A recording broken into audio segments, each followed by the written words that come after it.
Chronic. Hello.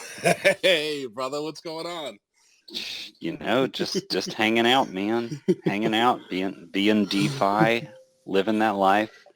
I do know. So quick. Let me get my quick spiel out at the beginning here for future recordings and listenings. That anything that goes down in the approximate hour take, these don't necessarily reflect Felix. This might just be my personal opinions and my beliefs, and not necessarily reflect the company. I say that to say this: I'm kind of a PaintSwap maxi. There might be some bias coming through a little bit, over the next hour or so. I've been using PaintSwap for a long time. I'm also a bit of a Chronic fan. Geez. I was just saying, not to make it weird, the man that I'm speaking to this evening, a fan. I'm an advocate of art, NFTs, etc. So if it sounds sometimes like maybe I'm overexcited or biased, there's a very clear reason. That's because I 100% am. So, so that's why I have to get that out there. You know what I mean? Just being real. Being real with you guys. I'm just being blatantly honest. All right. I'm a super fan. I'm down with the beardies. I like the whole vibe. PaintSwap fan. So anyway, let's get into this. I'd like to start with, I'm so stoked that you decided to come on with me. And when I reached out and was like, man, I'm finally going to get to talk to the PaintSwap guys. I was excited that you were going to be the dude. I had the exact same moment. It was so hilarious when A-Rod added me to that chat, and he was like, so, do you know Coma? I was like, man.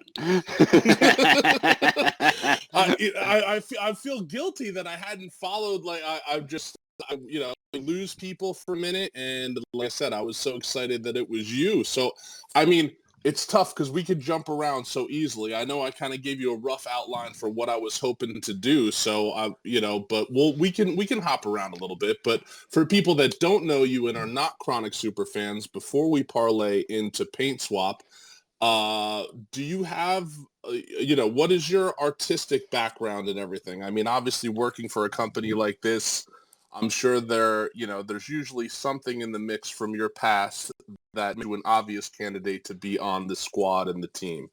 Well, man, for everyone who doesn't know who I am, I'm, like you said, I'm chronic dispositions. I've been around in the Phantom community. Actually, I did a fun thing where I checked my first Phantom transaction the other day, and it was transferring in funds for the Strange Brew Mint back in, nice. What was that, October 2020, I think? No, not quite that long ago, but it was a hot minute ago. About a year I've been in the Phantom space.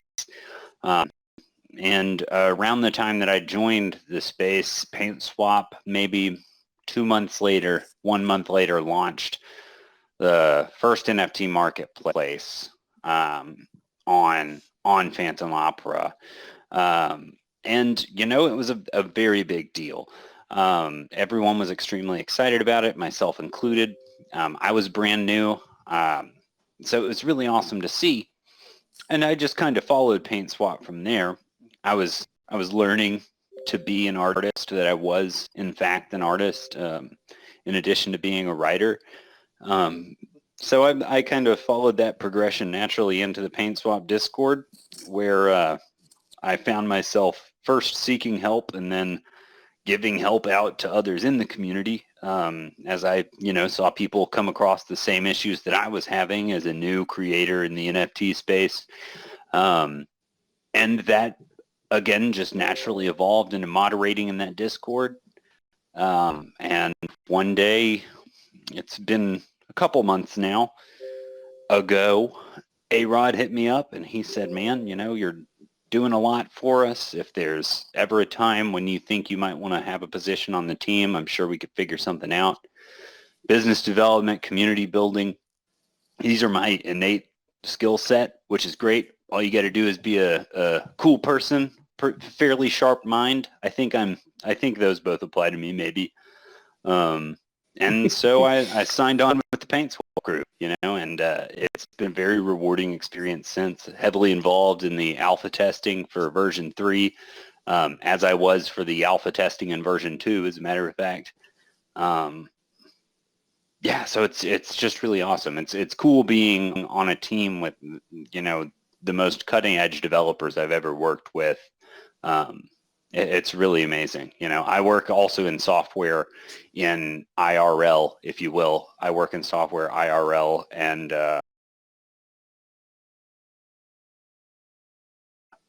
so I've been around quite a few developers with a bunch of different skill sets, and I can say with confidence the PaintSwap team is the most innovative I've ever worked with. I have PaintSwap pulled up right now. I want to go through and discuss the V3. That's definitely part of it. There's 2 things that I'm hoping to happen tonight. One is we become best friends.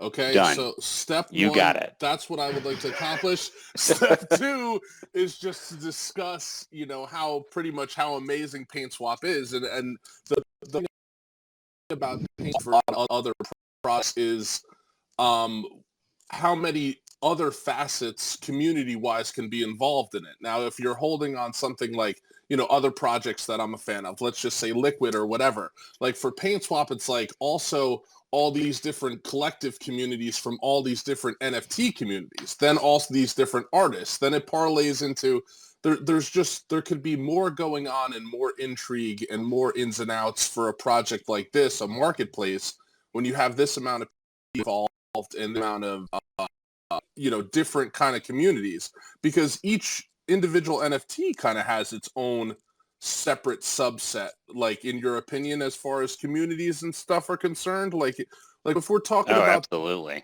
If we're talking about the PaintSwap Discord, I would assume that there's different kind of subcategories and genres and what people are into. Can you get into that a little bit, community based?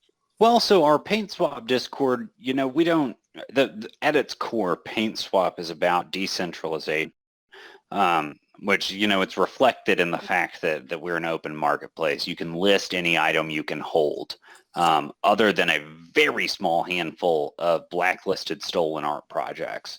And that decentralization kind of translates into the Discord as well. Our Discord, it's here for our brush holders, and it's here for creators to stop by and say, hey, I need some help with something. You'll see from brand new creators you've never heard of to, OGs like and just everybody in the PaintSwap Discord. Receiving assistance from the PaintSwap team, but we don't want people's communities to have to be focused around our Discord. We think it's beautiful that everyone has their own vibrant community. So you can run into somebody from, any community at any time in the PaintSwap Discord. Yeah, no, and that's what I'm saying, and that's what's so amazing. You know what I mean? It transcends. And the other thing that I like, I have a lot of experience mostly on fans as far as artwork is concerned, but it was been fun to me as far as interacting with a lot of the communities in the NFT space, is that the reasons why they came here were different than your average crypto investor a lot of times.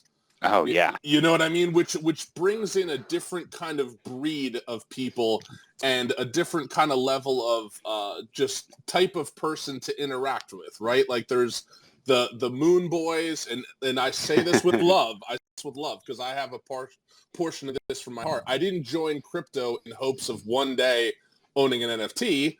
I wanted to turn, you know what I mean? I wanted to turn my last $100 into $100,000 or whatever.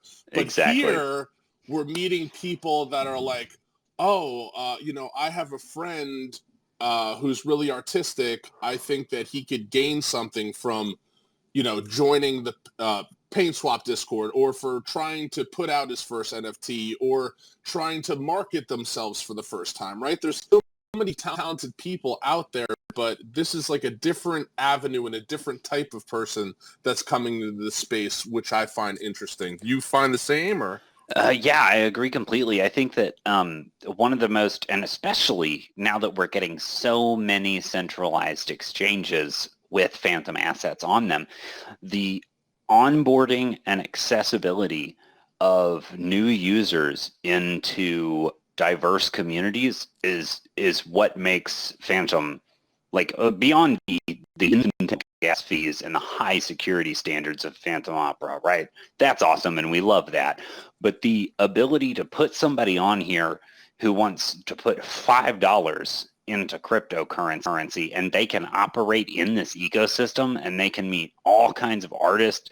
There's not a lot of gatekeeping for new artists walking in the door. You know, it's just a great place for new people with zero knowledge base to come in and become a part of a community, to be validated by a community.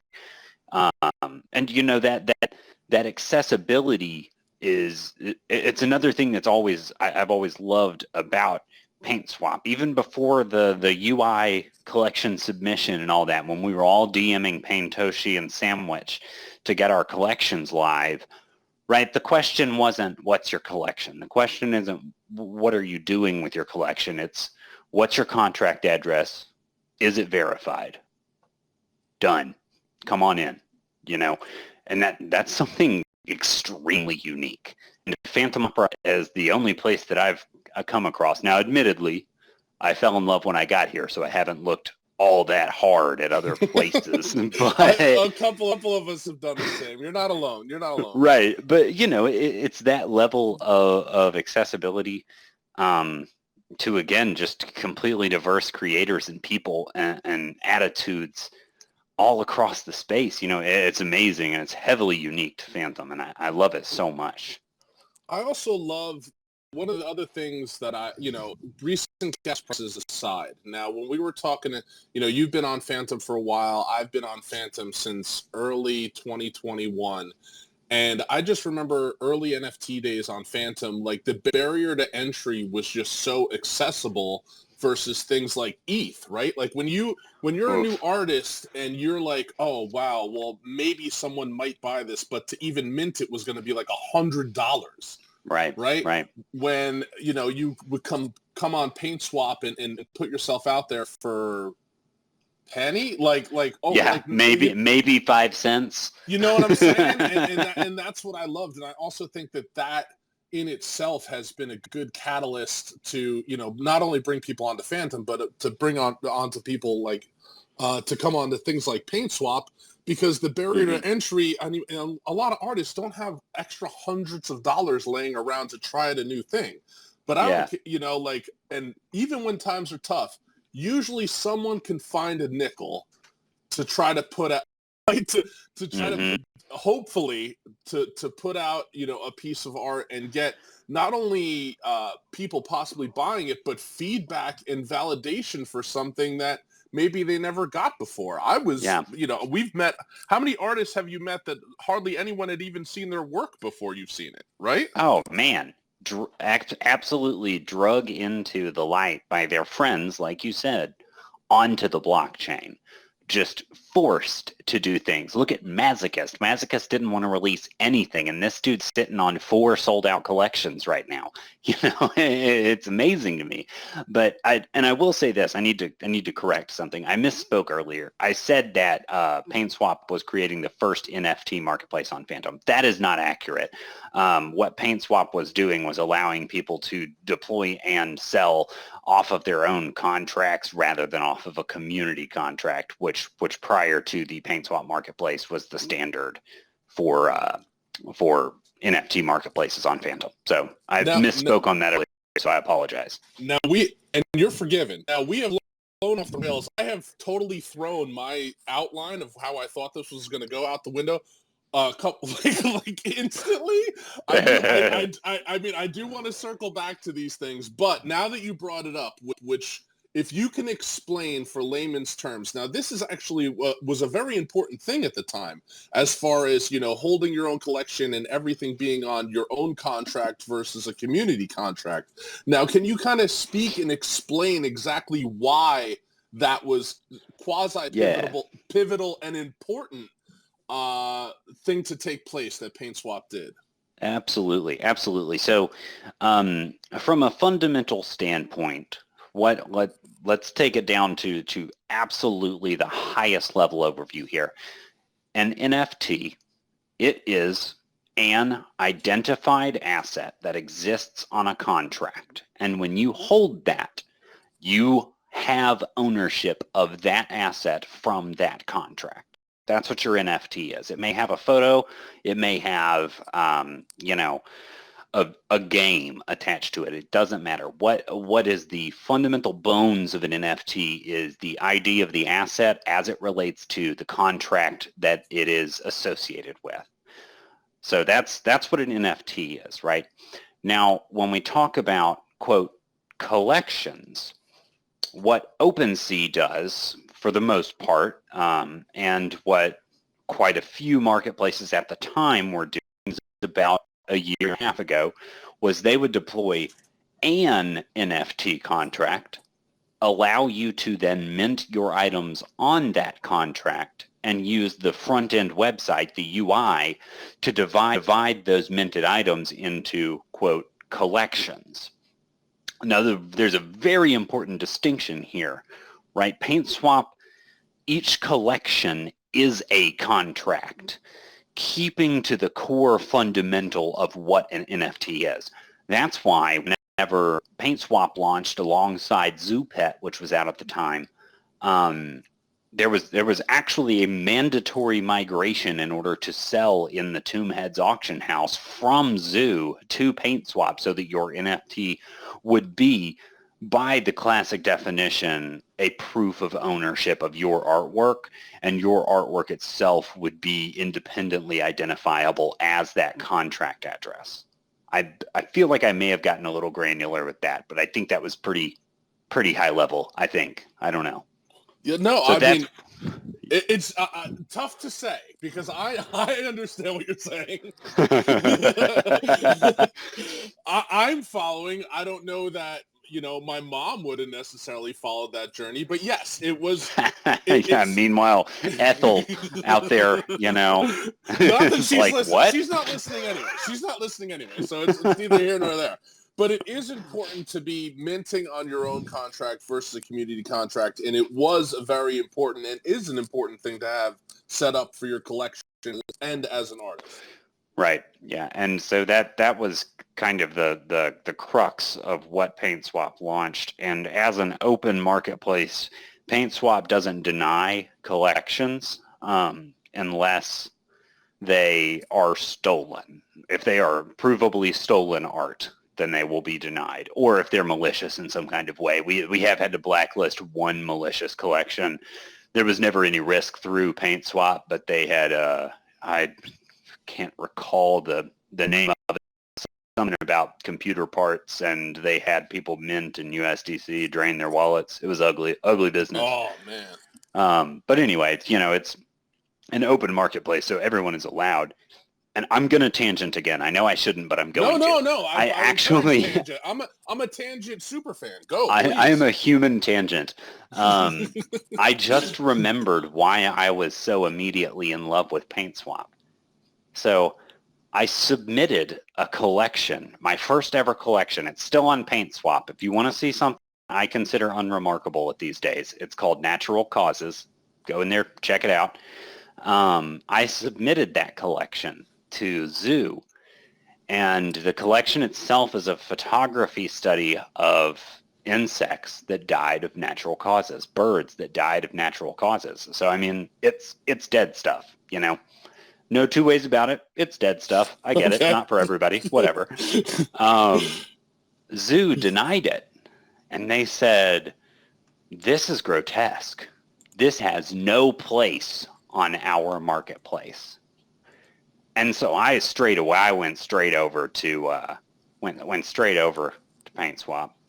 I I had somebody deploy me a contract that same day, and well, then the rest is history. Yeah, let's circle back because we did not touch on that. And again, I know I've completely bastardized our outline here. I blame you directly. Yeah, but it's my fault. No, it's also mine. But I'm a tangent junkie. But can you speak a little bit about your background in art and people that don't know you? I know you're an amazing, I was going to say accomplished writer. I don't know how many,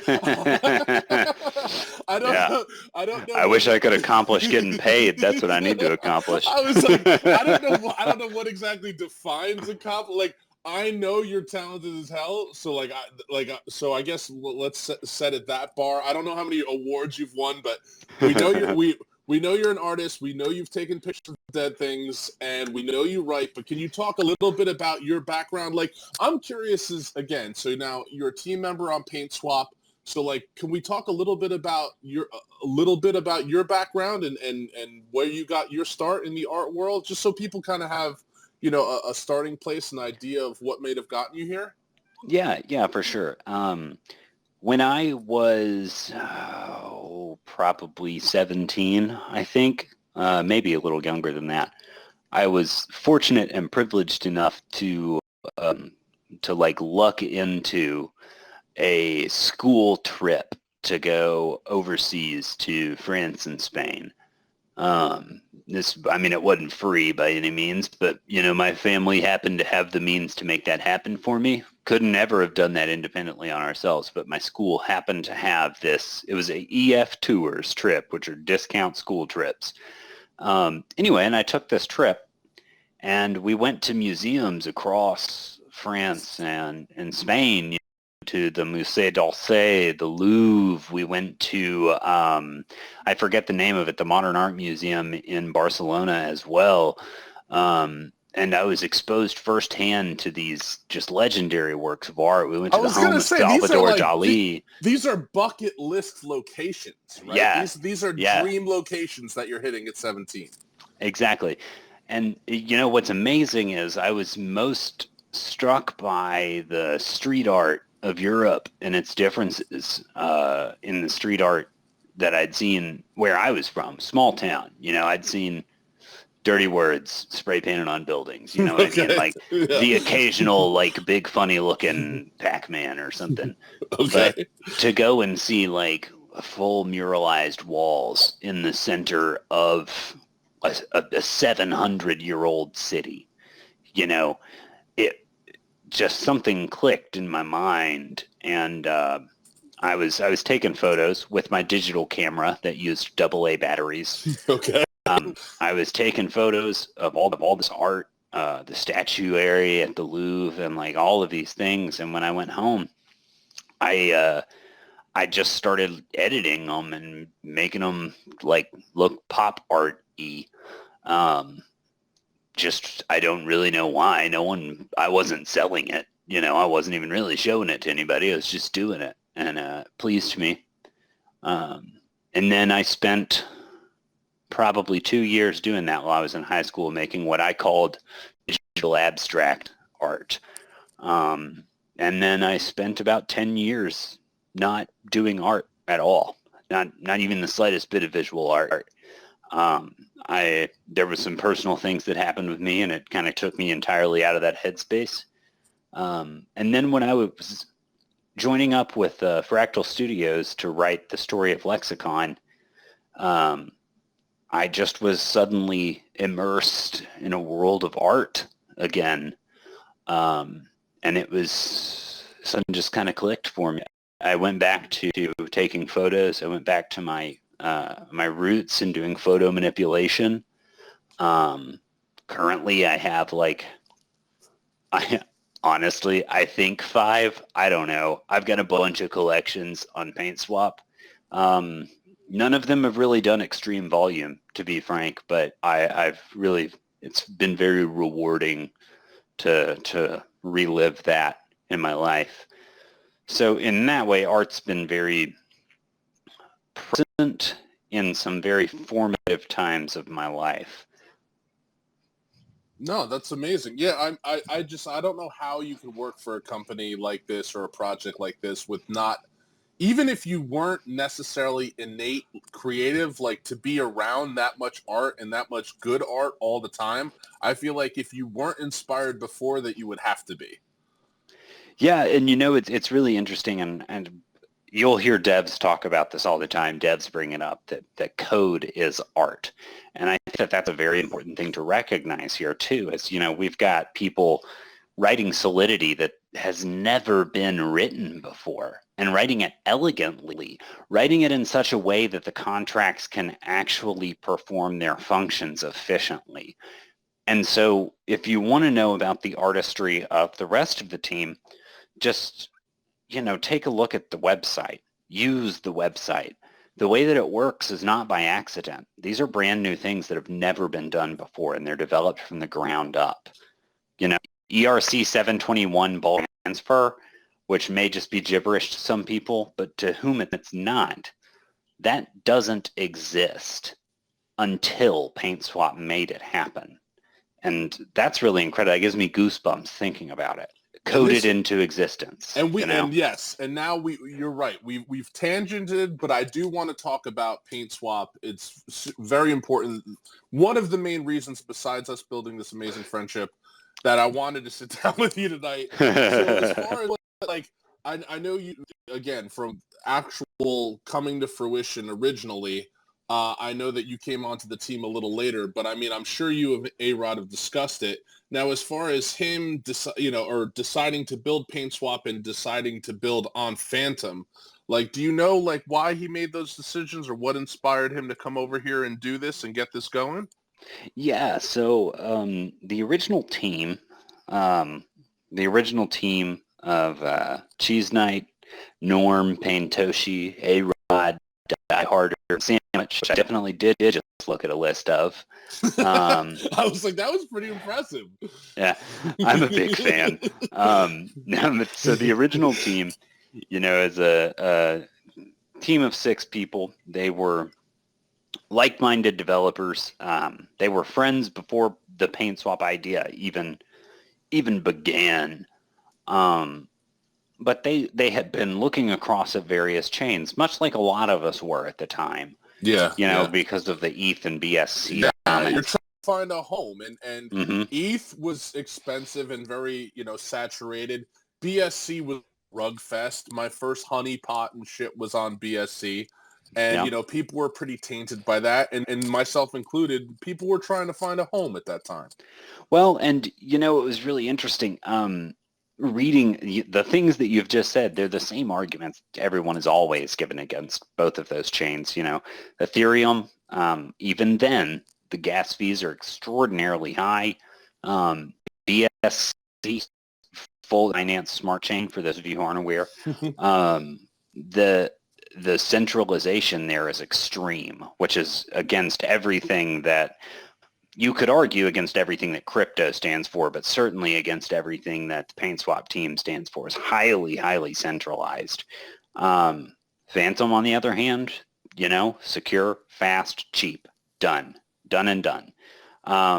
So the PaintSwap team decided to kind of go against the grain of the typical site that was launched, the typical DApp launched on Phantom, and wanted to do something more bright and I guess optimistic is a good way to look at it than, the ghosts and the spooky we all love our ghosts, we all love our spooky that's stuff. The vibe, but I think that's another interesting point that I wasn't even really thinking about until you said it. That as far as a DApp and just an overall vibe and aesthetic for PaintSwap versus a lot of the other stuff, especially early on, was so kind of that dark, spooky type of ghost vibe, and PaintSwap was very much its own thing. You could have Some would say very unprofessional. Wasn't it fun? No, I mean more fun. You think more fun? More fun is the way to say it. Yeah. Well, people get so used to the, myself included, the very iPhone-esque. Mm-hmm. The way that things are portrayed, that just feels that what we've been tricked into thinking is professional, right? Exactly.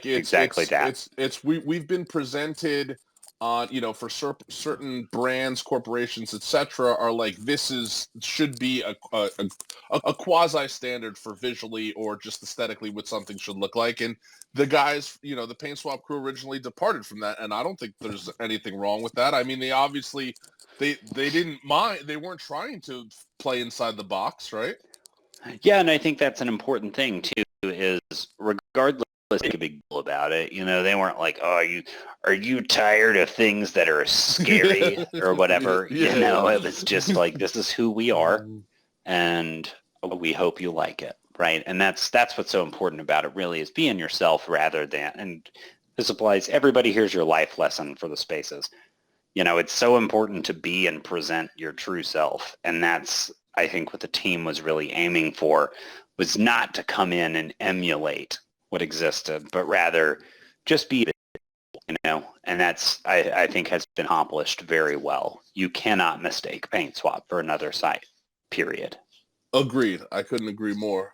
As far as like, I'm looking through my list here, and one of the things I wanted to discuss that I'm always curious of, because I'm also a fan not only of the dApps and the projects themselves, but I like hearing about the team. I like hearing about some of the building. I like to hear about what some of the things that they went through. Now, this can apply to what you guys are dealing with now, but as far as challenges wise, building a marketplace, you know, whether on Phantom or just in general, like what are some of the major challenges early on that either you were hearing of or you guys were dealing with?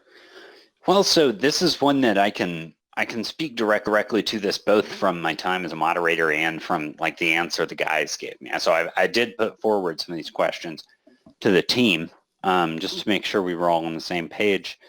And the thing that they gave to me as their original biggest challenge, I've seen continue to be the biggest challenge, from DEX to NFT marketplace, losing DEX every minute of every day, and it's prioritization, right? Because we are in such a, Lord, we are in such a vibrant space, man, and everything on Phantom is community first, period. And if you don't entertain and you don't listen to the community, then you will fail.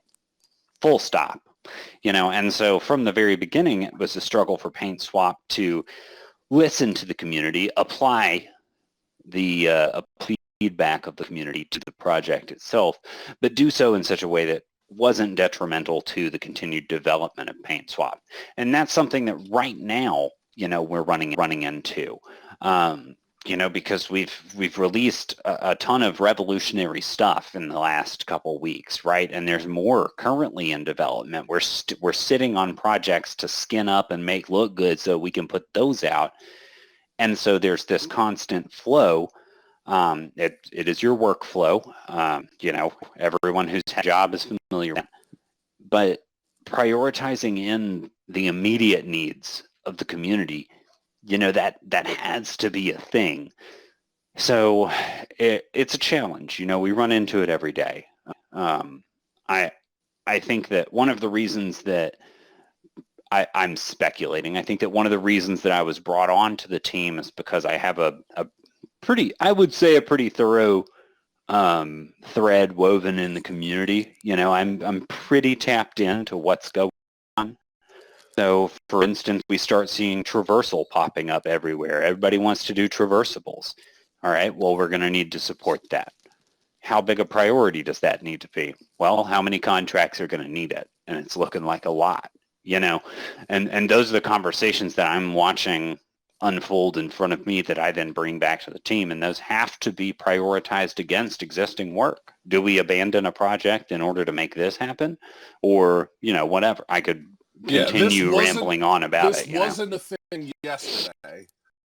Exactly. And this wasn't yesterday. And now today, it's not only just a thing, it's something that we need to take advantage of sooner than later. But you already have an aggregate of work that you're working on and trying to put out. And now you got to rejuggle and reorganize either the rollout, prioritizing manpower or whatever. And this is constantly evolving and workflow. Mm-hmm. Yeah, absolutely. You know, and that's fine. That is the life of technology, whether it's blockchain, whether it's automotive, whether it's medical. Technology is an ever-evolving field, and it will never stand still. So that constant battle against prioritization, It's just part of the life, and you have to deal with it. If there's something that you think needs to be made live sooner than later, you have to advocate for that. And if you're not willing to advocate for it, then it must not be that important. That's how we look at it in my day job company. That's how we look at it at PaintSwap. Interesting. And that makes sense. You know what I mean? I think one of the nice things that is you've articulated some kind of latent things that I didn't even really think about but a lot of what you're saying absolutely makes sense. That priorities in general are constantly evolving, especially in the technology space and right now.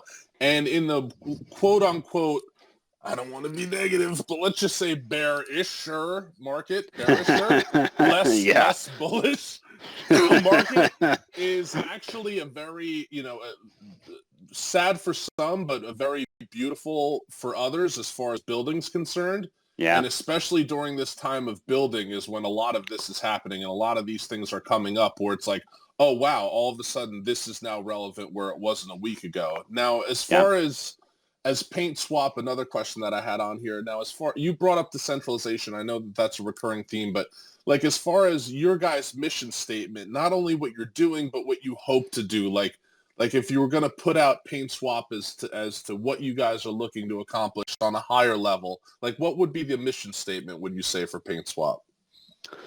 Well, I mean, decentralization is at the core of that. If I was standing in front of a board of billionaires and I had to sell them PaintSwap, I would say, imagine a world where the most talented developers and artists in the entire world can trade freely their products in one space without any sort of logic against that trade, right?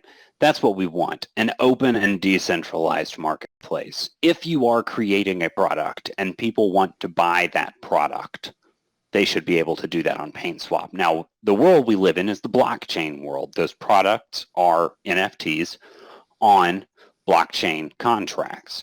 NFT is such a broad thing. I mean, we're looking right now. We were the first marketplace on Phantom to host interactive NFTs. Those are games that you can own as a token. That's incredible. That could be a website design that you're selling on an app token, with that token being proof of work, and PaintSwap can make that possible.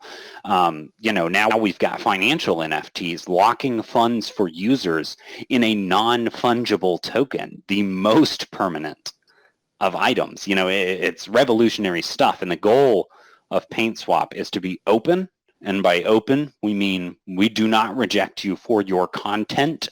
We will only reject you if you have stolen content or are a malicious actor. And decentralized, you don't need our permission. We don't have to give you permission to use PaintSwap. You just do.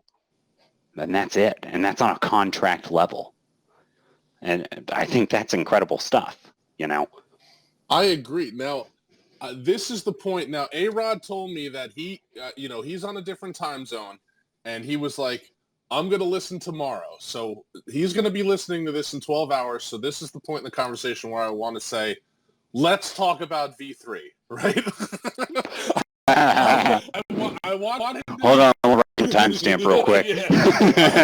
I want him to be proud of us. I'm hoping up into this point he's not like, what are we gonna really all right. So and this is it. This is where we reach the conversation, and I want these answers too. I'm not saying that I haven't been paying attention, but I've kind of only half when a TV show's out and you don't want to hear about the ending, so you kind of been trying to not pay attention to what's going on. Absolutely. I've been kind of doing that with V3, but I 100% want to hear about it starting right now. Now, tell me what you guys got into, what you've been doing, you know what I mean? I mean, I've heard reading it on Twitter, seeing the stuff that's coming out. I've been trying to take a blind eye to it. So I have PaintSwap pulled up just so you have a visual of what I'm looking at. Now, what did you guys get into? What did you dream up with in this third version here? All right. Well, the first thing you're going to notice is not the first thing that was Well, no, the first thing you're going to know is a banner on the top. Just so everyone listening knows, there's a little X on that, so you can close it. You've already read it. Just close it. It's fine. So we've got the banner there. Now, once you close that, you're going to see listings right in front of you. Those listings have this weird little icon on them, right? It looks like is that a shopping cart? It is, yes, right? It is, so yes. We've instituted shopping cart and checkout for the first bulk purchasing option available to people, where you can shop the entire marketplace, select whatever listings, as long as they're V3 listings, add them to your shopping cart, check them all out, one single transaction. Now that's regardless of if they're 721 contract or 1155. What that means for the layman, right? 1155 has bulk transfer. That's a built-in component of 1155 contracts. It is not with 721. That's PaintSwap's contracts doing the heavy lifting to bulk purchase and send 721 items. So that's incredible. The other things that are a part of it, right? We also have made possible bulk offering, where you can make offers on multiple NFTs at one time, whether they're on sale or not, and you can do all of it with one transaction from an easy-to-use grid. We've got bulk listing for those of you Tweak's listening. Tweak, you can bulk list now. Get on that. You got a lot of stuff I want.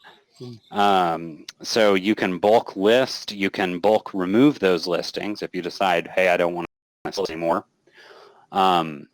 Bulk liquidate, where you can select a bunch of different items from a bunch of different collections, and it's going to find you the best offer routes for those, whether they're an offer on your listing, an offer on the item itself, or an offer on the entire collection, which is also now supported by PaintSwap. And all of those actions that I've just mentioned can be done in bulk, along with transfers to multiple wallets at a single time with a single transaction. I've tested it with no problem whatsoever, fast UI, with 80 NFTs at one time. And I've tested it upwards from there. I've gone all the way up to 160. That's a lot. Don't do it. That's too many. That's a lot. Now it works. The boundaries of how many I own at one time. But yeah, so we got the bulk transfer. That's all of our bulk options. That's buy, transfer, offer, list, liquidate. For the creators out there, you can now bulk mint a CSV file on your PaintSwap factory contract. So that's pretty dope. And all of our offers have now been made non-custodial through the use of WFTU FTM. So that's wrapped Phantom. That's pretty incredible for me as well. What that means is you hold your funds in W Phantom until your offer is accepted. You don't give those to the contract as we've had in the past. You hold on to them. You can make multiple offers against those same funds. As long as you keep them in wrapped Phantom, you're golden. And hey, you decide, oh man, I got a mint coming up. Unwrap your Phantom. Now you don't got to worry about it. You're not going to get... What I find extremely rude with a dude who has a wife that loves to shop is the shopping cart. Okay, I'm picturing me on my worst days of shopping for NFTs and just circling back to the very first thing that you said is I look at this little shopping cart and me, either getting a paycheck, or the other thing that I'm so horrible for is I almost never sell NFTs. I'm terrible with it. When I do buy NFTs, I usually, if I do mint, I mint multiple, and I'll let go like one of three, like just to feel like I did. Like I'm a horrible. I don't flip. I'm garbage, right? But I'm a hell of a shopper. And if and when I do actually sell something, they usually go buy something else. So I know. Me too, man. Me too. So for me to be able to come on here and load up a shopping cart is trouble. Well, let me tell you about another thing you're going to hate then. Okay. So there's this awesome function that I think the community is going to be all about once they really discover the function and how to use it. And it's really simple to use. It's called Sweep the Floor. You may have heard these words before. I may have heard. I may have participated in such events. Yeah. So, we talk about this on Twitter from time to time, in crypto Twitter and NFT Twitter, right? You're sweeping the floor, just doing your thing, buying some NFTs, and then people start listing them, man, one phantom below where you're buying them at. And you're like, why am I even doing this? I'm not even raising the collection value. Well, now, and I actually did this yesterday or the day before with Feeple. You go click sweep the floor, select the best one you want to buy, and it will graduate them in order of cost from lowest to highest. Prioritize the lowest first. You put in the number that you want to buy, you buy them. Single transaction, instantaneously raising the value, the floor value of the collection that you're in. What? Hopefully before anyone has the chance to undercut your floor. What? Oh, yeah. That's cool, man. Yeah, I mean, I've manually, dusted off many a floor in my day. Yeah. Not only, first of all, I love to participate, and usually for me, sometimes it's just a good investment. Sometimes it's just like, have you ever been offended by a floor before? Yes. Oh man, that's the number one thing for me. That's literally why I did it with the people thing. I looked on there and I was like, "This garbage."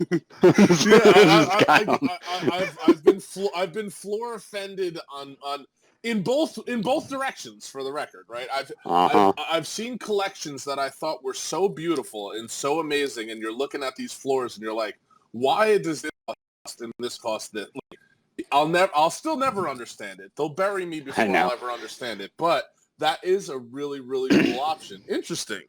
Yeah, that's awesome. And I got one more set of functions to laundry list for you. So we've covered about I don't know, 10 functions so far, something like that. Okay. There's, in addition to that, another concept instituted by PaintSwap here. It's called the Novel Vault. The reason this is important, okay, right? Custodial listing is necessary for a variety of things. Now, we don't enforce that custodial listing anymore. It's just highly recommended. The main thing that you need a custodial listing for is a financial NFT. Now, the reason being, right, is to prevent any tampering with that financial NFT at the contract level while it is listed. So what that basically means, very briefly, is I've got an NFT that represents 10 FTM, 2 FTM. While you're in the process of buying it, I dump it to 1 FTM. I've just earned an FTM. So that's what I'm talking about here. Vaults are a smart contract deployed by the PaintSwap contracts and then associated with, given ownership to the user, the wallet that is interacting with the PaintSwap contracts at that time. That vault can contain your custodial listings so that you always maintain access to those. There's a very simple API call to find out the owner of a vault. And in our new download holders function that downloads a spreadsheet of everyone who holds items in a collection, all the wallets, vaults attribute to the actual owner. So there's no more missing your whitelist. There's no more missing your airdrops. The vault can receive your airdrop and you can withdraw it at will through the UI. No contract work involved. And this NFT vault concept makes our expanding support of financial NFTs possible. For example, earlier this week, there was a 50,000 FTM sale of an Ooze Finance NFT. Congratulations to Ooze Finance for that. Wow. That was out of a custodial vault. Now, would you invest 50,000 FTM in something that you can't guarantee is even the product you're looking at? Hell no. Absolutely not. Novel vaults make that possible, and that's with the 3. And of course, we also got rid of all listing fees for verified collections, so you can now list with no fee, allowing you to sell your, you get your free mints or whatever, you can sell them at will now. So that's pretty special as well. Yeah, so you guys, you would know better than me. Now, some of the things that you've already kind of went through and explained to me, I feel like I've never heard other people doing. So that is definitely the case. You guys, I mean, bringing out a V3 and beyond, you guys are pushing the boundaries of what's been done, period. Like things that no one else is doing on any chain, you guys have been implementing with V3. Well, we don't want to be out here being like, oh man, look at how great we are, right? But I mean, we see a need and we fill it, and that's the bottom line. It's just, and if that means, it's just me and you, right? It's just the two of us. You're allowed this a little bit. I mean, that's fair. Well, I'll tell you the same thing that I told Sandwich earlier. We don't have to flex. We'll let the volume flex for us. Okay. We don't. What we do is we see a need and we fulfill that need, right? Whether it's been done before or not is irrelevant to PaintSwap. Do we want to be the first to do a lot of stuff? Of course we do. Everybody likes being first. But I don't subscribe to the Ricky Bobby philosophy. I think that there's technology that we're developing, and I think it will be beneficial to the entire chain as a whole moving forward. But now that being said, yes, we are the first to do many of these things. One thing, we weren't the first. I'll tell you what we weren't the first to institute, but I think that we've instituted it better than anyone else, and that's flash auctions. That's another thing that we've made possible as a result of the NFT vault. Explain it for Ethel. All right, Ethel. So your flash auction, right? Flash auction is when you're walking in the door of the Walmarts and the guy there waving at you saying hello says, hey, just so you know, only for the next hour can you buy milk in this store. That's the idea behind a flash auction, right?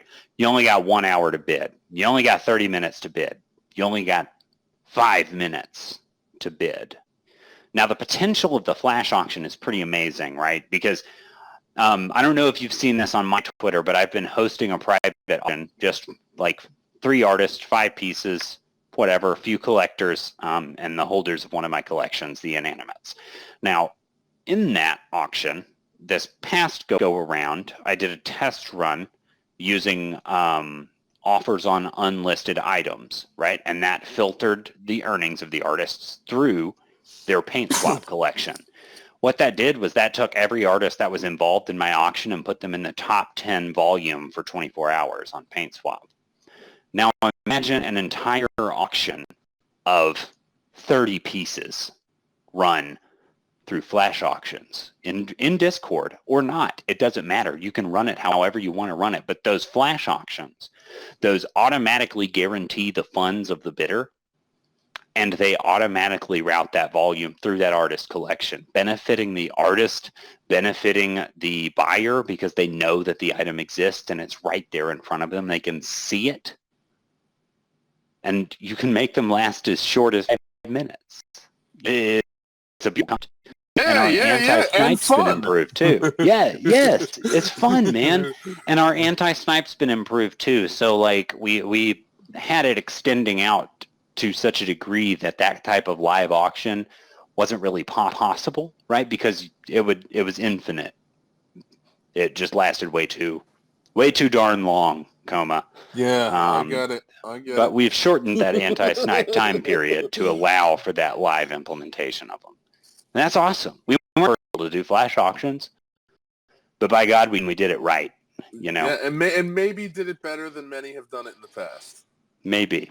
We'll let the users decide that. Understood, and incredible. Now, I know, I know we're nearing an hour, but now I want to hear what I want to hear, and I don't care about A-Rod. I'm tabling. You can turn it off now. You can turn it off. Now, I know I didn't tell him to say that, A-Rod, just so you know. 2 things. Let me toot your horn. You're obviously a really intelligent dude, so there's a couple things that I wanted to ask about for your opinion in the space. Now, what things are coming down the pike or things that you see? It doesn't necessarily have to be art related because you mentioned financial NFTs. Now, as Right. far as NFTs and what's going to be coming down the pike in the future, for PaintSwap and beyond, like, what are the things that are coming down the pike that you're excited for? It can be V4, you know what I mean, or and beyond. Now, NFT wise, like I said, I feel like a lot of people just kind of you can see beyond it, right? You're very Neo in the Matrix-esque as far as seeing more, right? Like many people are just seeing a piece of art or whatever. Oh, an NFT is a snapshot of a piece of art, and you can see beyond that. Now, what do you see coming? What is interesting to you that's going to be coming? I'll tell you the most interesting thing, and I've been thinking about this a lot lately. So PaintSwap is the only marketplace on Phantom supports C1155. Now, I've mentioned that a couple of times, that 1155 differentiation. It's really incredible to me that more projects are not taking advantage of the 1155 protocol, because what this contract does, this is not for Ethel. Ethel, you're not going to understand this, but I'm going to do my best. Yeah, I'm going to do my best to make it work for everybody else. So the way that an 1155 contract works is that in a traditional 721 contract, you have an asset, an ID, 1, 2, 3. Easy peasy, right? In 1155 contracts, in addition to the bulk the bulk transfer functionality, you have a quantity of every ID that you ever mint. And the reason that 1155 is built that way is because it's made to be an ecosystem contract, not an NFT contract alone. But say this. Let's say I'm releasing a new project next week. I'm going to release Pi Show tiles. And for every Pi Show tile that you hold, you can burn it at any time and get 500 tokens. So normally that would mean that I have an ERC21 contract full of tokens. Now I got my 721 with my Pi Show tiles in it, right? These Pi Show tiles exist for a game in this scenario. Well, now in having these two contracts, one of which can be given liquidity at any time by anyone, anywhere, that's the ERC21 token contract, I can instead mint 1 billion tokens as ID1 on this contract. And I don't give you anything off another contract. I give you 500 of this ID1. Here's 500 of it. Now you can spend that ID1 in game. Now what that means for your developer is you're interfaced with one single contract. You're speaking to the function on one single contract rather than two contracts along with whatever mechanism you're going to use to either house those tokens or burn those tokens. If you don't have a burn token built into your ERC7 or a burn function built into your 721 contract, like all kinds of stuff. The advantages are insane. Now that's in GameFi. I made a tweet thread the other day. Imagine this. Imagine that 1155 contract is used to publicly transpose between one entity to another, where instead of sending your actual money from place to place, bank to bank, to distribute it, you're distributing tokens in quantities, right? Every ID is a different fiscal quarter. So if you've got $10,000 for fiscal quarter 1 on ID 1, you might have 10,000 tokens. And those 10,000 tokens get distributed among your various departments. Those departments can cash those tokens in to get their funding. So they don't have to have access to your bank account or your wallet or whatever. They don't do that, right? You house your funds in a smart contract, and the burning of that token is what transmits those funds. Like that's possible due to an 1155. So it's wild to me that these are not widely implemented. You know, it's the most revolutionary tech out there. I worry that if Phantom doesn't get our act together here, there's going to be some new, bigger standard ahead of that that's going to come out, and then we're 2 generations behind. No, they're going to say, man, and, and they're going to reprioritize, right? Yeah. They're going to Double Sharp's listening to this AMA, and he's like, wow, what an idiot. They're gonna reprioritize the workflow that's going on right now and straighten it out based on exactly what you just said. At least I hope that's what's happening, because it's totally true, and that's wild. Now, before I let you go, because we're at an hour. Now, again, can I get in one more selfish one? Do you mind? Are you in a hurry? Let's go. Let's do it. All right. Let's selfish one more time. Talk to me about NFT wise. What's hot right now? What's popping? What's been going on? PaintSwap wise, you could talk to me about one of your favorites and like what's doing big volume. What have people been talking about the Discord? Like what's been hot right now? It doesn't necessarily have to be one artist. You could talk about GameFi just in general on the NFT space. Like what's hot right now? Well, if I'm going to be perfectly frank, the highest volume NFT collection on Phantom is Magic Cats. Spooky. Okay. I own one. It consistently delivers.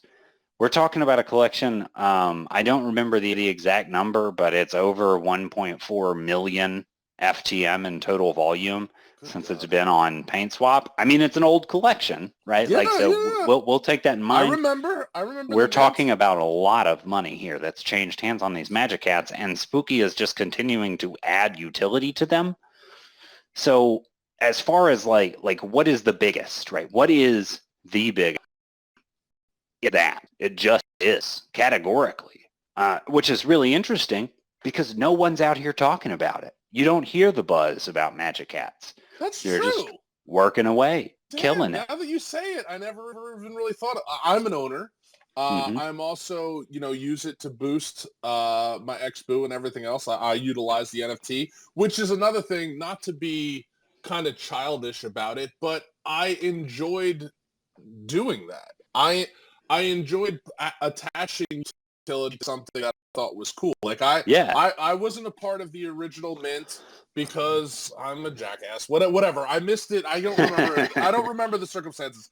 And for the record, I'm pretty sure it minted out in like minutes or seconds. I don't know. It was super, super fast. Maybe whatever happened, I didn't get on it. So I had to buy mine secondary market. Mixed emotions, because sometimes you go hand pick something that you love, right? I love a mint. I'm a mint junkie. I absolutely love minting things. I love the randomization of it.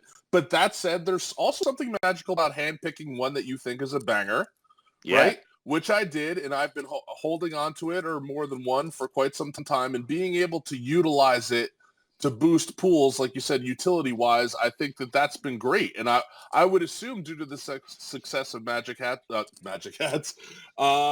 beer on the mind, Magic Cat, that we will see more things like it, would you guess? Or? Well, I think that it's a smart concept, the way that they've applied the utility.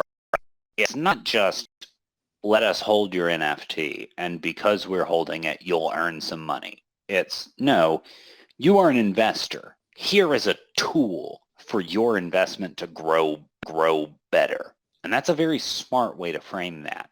Because what that does is that puts buy pressure on the token, that puts stake pressure on the token, that puts buy pressure on the NFT, and that puts stake pressure on the NFT. That's powerful. That's a lot.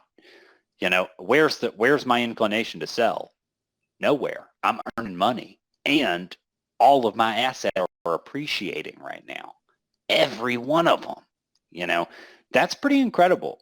Not to mention Spooky is the number one DEX on Phantom, period. And it will, as far as I can tell, is going to remain that way. It's a solid platform. I've never considered selling mine. Right, exactly. and over the last couple of months, there's been some rough months. There's been some tight weeks. I'm sure myself, along as many, has looked at, portfolios all the way down to NFT portfolios and have thought dark thoughts, right? On certain dark weeks. But I have to say that my Magic Cat, that was one of the ones that, you're right, I think I tabled. That I was like, this is just not what I'm selling. But I do. Why would you sell it? Yeah, exactly. But I do want to, let's end on a PaintSwap high note.